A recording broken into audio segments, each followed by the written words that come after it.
Hello, everybody. Just hanging out here in the death trap, doing some mind-numbing work here. I am so cheap. So cheap that I was at a junk shop last year sometime, and they had a bucket of these staples, which are designed to go in some sort of pneumatic stapler and be driven in some which way. And well, they're going out of business, so they were selling everything really cheap. And I picked up a bucket, I don't know, probably something like 20-30 pounds originally, of these staples. And I don't have a pneumatic stapler that would run these or anything, but I bought them because I knew I'd use them in building fence eventually if I bought them, and it was like $3 for all of them, so that was a deal I just couldn't resist because I am in fact so cheap. But you can't just separate individual ones of these from each other with your hand very easily. So I just sitting here taking a screwdriver and popping them loose from each other. That glue is pretty good. It's no problem to break a strip in half, but breaking one off from the one right next to it, you just can't do it with your hand. Or at least I can't. So, just hanging out here. Thought I'd just talk to you for a minute. You know, while I got nothing better to do here. Trying to break my knuckles open. But, I was thinking about flannel shirts just a minute ago. And, I watch a lot of channels with dudes wearing flannel shirts. I've been watching the AVE Tool channel lately, and This Old Tony a lot. Been putting the miles on their channels. And, sometimes I see them wearing flannel shirts in their videos. Or the cuffs of flannel shirts, anyways. But, yeah. There's nothing quite like a good flannel shirt. I've, got one of mine on right now. It's a little bit warm for it today. It started out nice and cool this morning, and so it wasn't a big deal. But, it's warming up a bit, and it's very humid, so it's probably not the ideal choice today, but I still like it.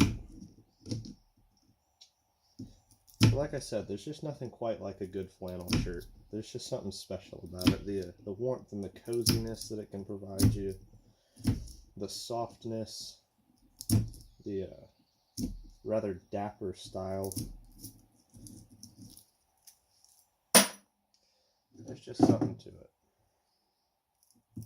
I am, being that I am a cheap guy, I get most of my shirts from thrift stores because I see no need to pay $30, $40, $50 for a shirt when I could get it for $5 or less at a local thrift store.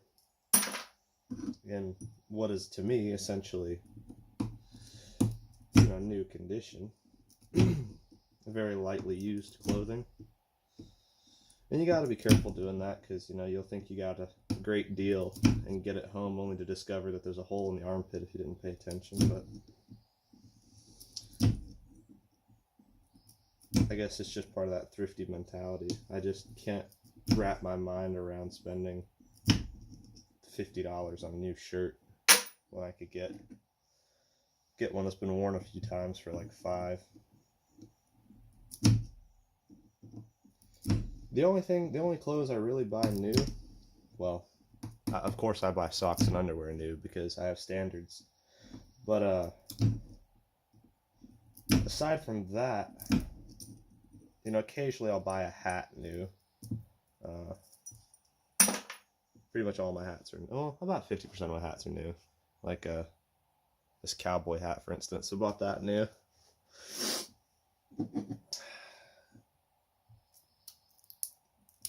But other than, and then, you know, shoes, because I have weird feet, or I'd probably buy those used too. Other than those things, the only thing I really like, exterior fabric article of clothing that I buy new is pants. That's pretty much the only thing I buy new. Pretty much all my shirts are used or given to me, you know, thrift store finds or hand-me-downs or what have you. I've got a few new shirts, but not many.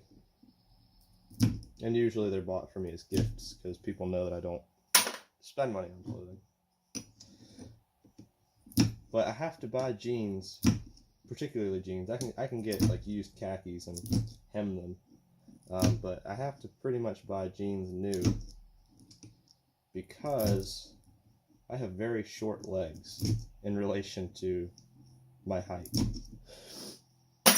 My torso is pretty well normal sized, but my legs are kind of stubby. And I get that from my dad's side of the family. So I have to buy new pants, or at least jeans and work pants. You know, heavy canvas pants, stuff that's not real easy to sew. And I hate that, to be honest with you. I can't stand it. Because to get a decent pair of pants, you're not going to get a decent pair of pants. Jeans or work pants for much less than $30. And if you want something really worth having, you're going to spend $50 or more. So I don't have a whole lot of jeans. I got a lot of work jeans, which are hand-me-downs or whatever's, you know, jeans that were once nice and got all stained or cut up. And unless I'm working, I don't wear those out. I'll wear them out if I'm going to or coming from a job somewhere, or I'm working on the farm. But I don't generally like to wear those out in public too much because they're pretty gross. But yeah, I don't know. What do you think? Are you a new clothing kind of person, or are you a thrift store fiend like myself? And where do you know where to get good quality, tough jeans that look decent and don't cost an arm and a leg? Because I am all ears to that. I need to buy new jeans.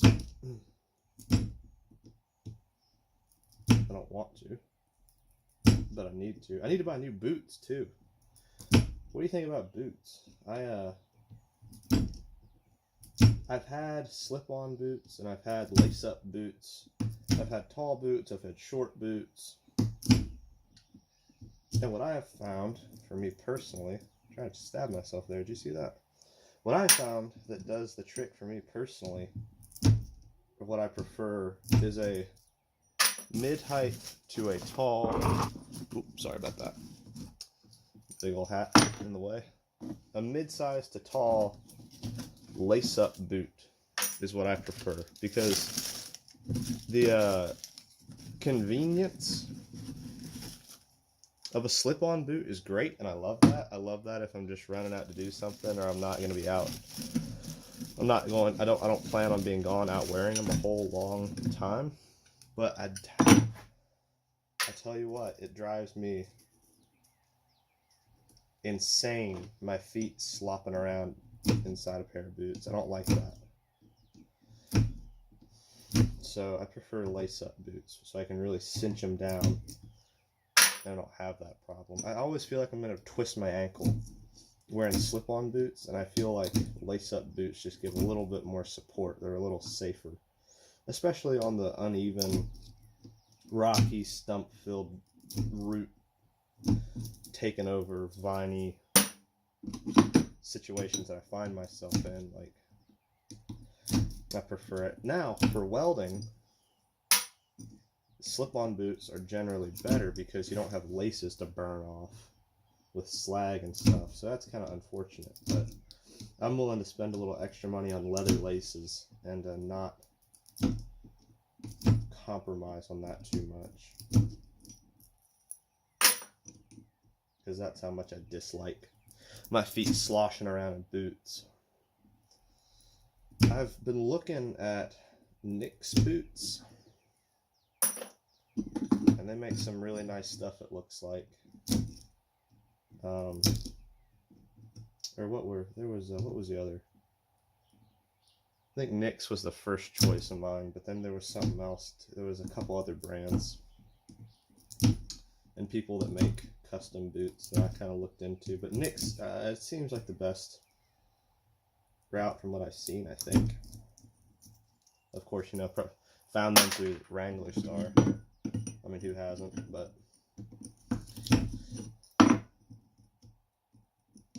and his logic in spending that kind of money on a boot, it makes sense to me. But man, like swinging $500 on a pair of boots, that's pretty rough. I think the most I've ever spent on a pair of boots is probably about $130, might have been $150. And you know, you get probably 3 or 4 years out of them. I mean, maybe 5. Take good care of them. But yeah, it's a lot of dough.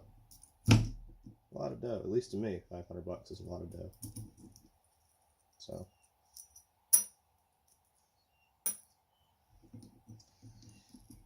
one of these days, I had a friend recommend to me to buy them used if I could find them in my size and get them resold. But I think that the attraction of the Nick's boots is not to buy just off the shelf sizing, but to have them custom made for you, because they'll do that. They offer that service. And my feet are not the same size. I mean, they're pretty close, but they're not the same. One foot's a little wider than the other. And my feet are generally wide. So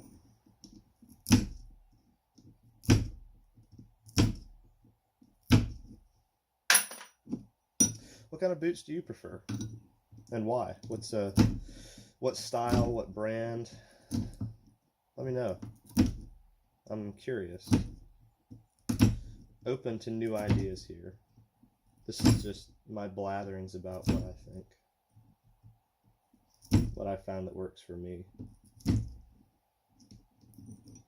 And do you have weird feet? Man, weird feet. It seems like if you got feet that'll fit standardized shoes, which shoes aren't actually standardized anymore.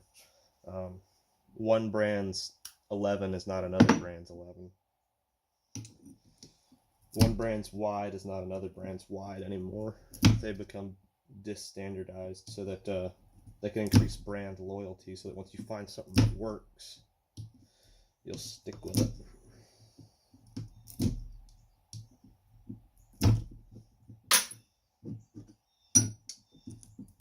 But yeah, what do you think? What kind of shoes do you like?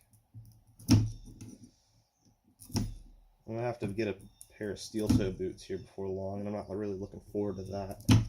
I like my footwear to be light too, as much as possible. I mean, I don't mind them being a little heavy if it's going to add to the durability, but neither do I want to carry around anchors. I'd like to be able to run in whatever footwear I'm wearing. I'd like to remain relatively agile.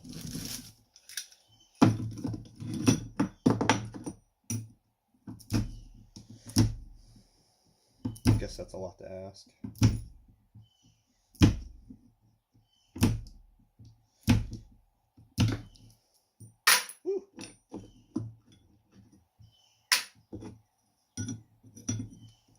But yeah, hopefully today I will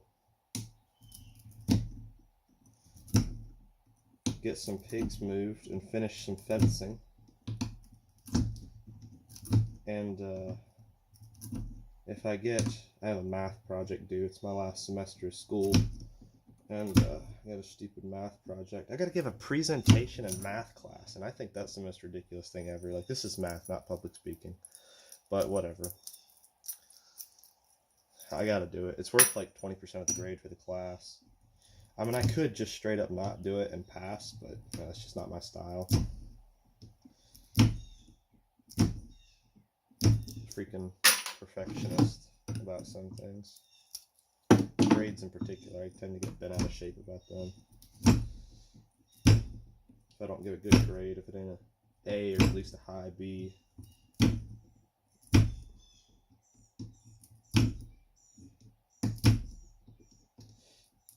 there's some underlying insecurities there, I suppose. But whatever.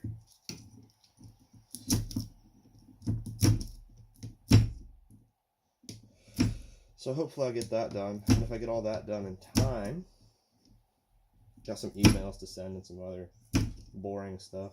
But if I get all that done, I got some friends who are going fishing. And I might go meet up with them. Woo! See if I can't catch some fish. Might do a little fly fishing. I find this is interesting. This is useful. If you want to catch fish, particularly during the summer when fish are shallow, or spring, fall, summer, you know, the time when it's not too hot, but the fish are active, and you can get fish in the shallows feeding. Buy a cheap fly fishing rod if you've never tried it. Eagle Claw makes some real cheap ones, although I'm not super impressed with their products as far as that goes. What's some other cheap brands? There's I think Academy and Walmart sell a brand. It starts with a P. It's how do you say it? I can't remember. It's a weird word. But that combo kit, it's like a rod with like half a dozen flies and a line. It's not a bad rod. I've used one before, and I'm pretty impressed with what you get for like 30, 40 bucks, whatever it is. Buy one, give it a try. Take it out, buy some poppers, maybe a couple of grasshoppers, and a few, you know, medium to large size dry flies, I would say. And yeah, take them out and, you know, watch some YouTube videos, learn how to cast. It's not that hard. Just learn your basic backhand cast and learn a roll cast. Those are the two that you're going to use the most in a still water environment. And yeah, go out and try it out. And I recommend just fishing shallow, you know. If you got a boat that can make it very nice because you can back cast towards the bank, that makes it easier sometimes. And just cast, you know, I don't know, 5 to 20 feet off the bank, depending upon how deep it is, around structure. You know, cast 5 feet away from the structure so you're not going to get caught in it. After you get a little practice, work your way into it, into your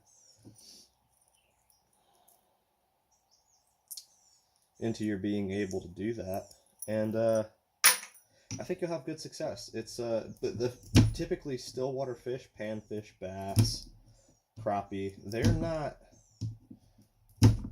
not really used to being fished for with a fly in most places. So it's something that they're used to eating insects off the surface, and it's something that they're comfortable with eating. They're not really wary of it. And they will tear it up, man, because there's nothing for them to be afraid of. They're not conditioned to being afraid of those things. And you can go into a lake where other people are fishing with worms and corn and crankbaits and all that stuff, and, you know, having moderate to no success. And you can go in there and tear them up sometimes with that stuff. Now, it's got to be a relatively still day. You can't go when it's super windy, or you can, but you got to use something obnoxious like a popper or something that's going to be really loud and get their attention. And yeah, man, you could do some serious damage on some panfish with an inexpensive fly rod setup. And it's super fun because on a fly rod, I mean, even a moderate sized panfish feels like you're catching a whale. I mean, whoops. It's a really good time. I don't know if it's ideal for young children. Although it's, you know, it could be fun to teach your kid how to do that. I would recommend you get decent at it first before you try to do that, though, because it does take some skill. But I recommend it. It's inexpensive, super fun. If you want, you can actually you could tenkara fish for panfish along the bank. Especially this would be good if you're just walking along the edge. The YouTube channel Gribley's Folly. I would tell you that I put a link down or spell it out in the video or whatever, but I know that's not going to happen. But Gribley's Folly, he's a pipe channel on YouTube primarily, but he has a series on dirt cheap tenkara, and I bought one of the rods he recommended. It's I forget the name at the moment. I don't have it in front of me, but it was about $15. It was like 12 feet long, lightweight. It's this being sold as like a crappie fishing rod for dabbling baits in the water, but it works excellent. And you can either buy proper furled leaders for it, or I just use braided fishing line with pretty decent success. It's definitely not as easy to cast as proper line would be, but it works. And that's pretty cheap. You can get set up with that, I would say, for if you go the route with the braided line, something probably about 30-40 pound test just for the stiffness. $25,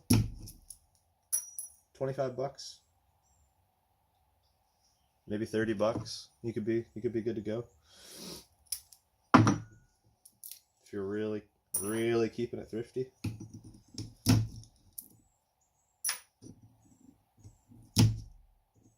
And the nice thing about that is that if you use the braided line or a furled line, not a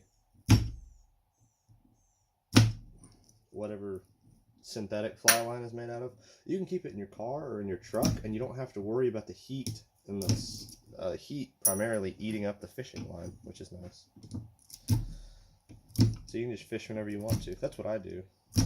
And if you're gonna buy a net, don't buy one with a synthetic net, with the